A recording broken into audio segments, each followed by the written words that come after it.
คำว่าห้างเกิดขึ้นที่ใดเกิดกับใครมันบ่สำคัญ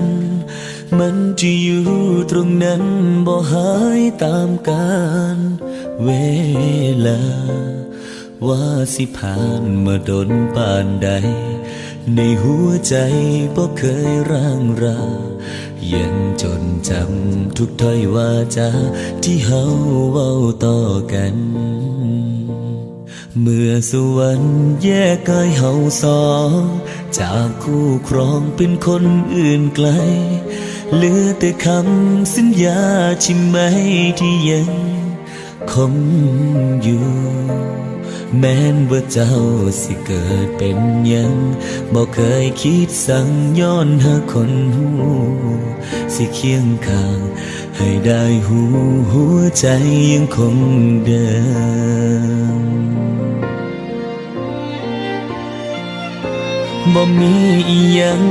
มาพังทลายความมั่งเอาสองลงได้แม่นดินสลายยังมั่นคงคือจังตอนเริ่มหักที่แลกด้วยแหกกดฟ้าถึงมีน้ำตาเข้ามาแต่งเติมความปวดร้าวสิเข้ามาเสริมบ่เคยคิดยาก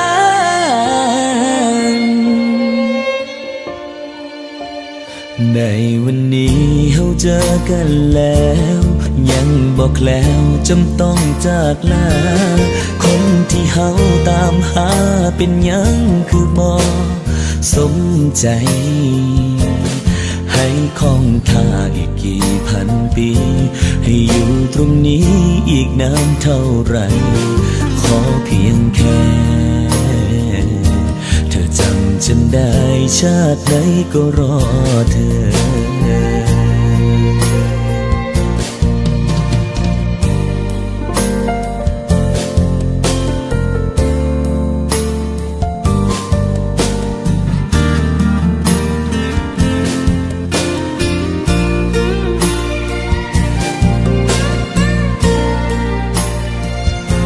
บ่มีอีหยัง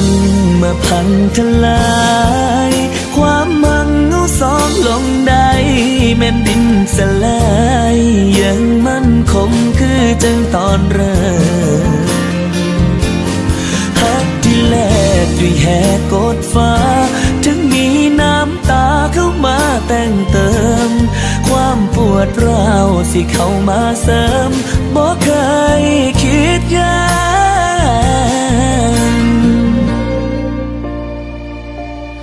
ในวันนี้เฮาเจอกันแล้ว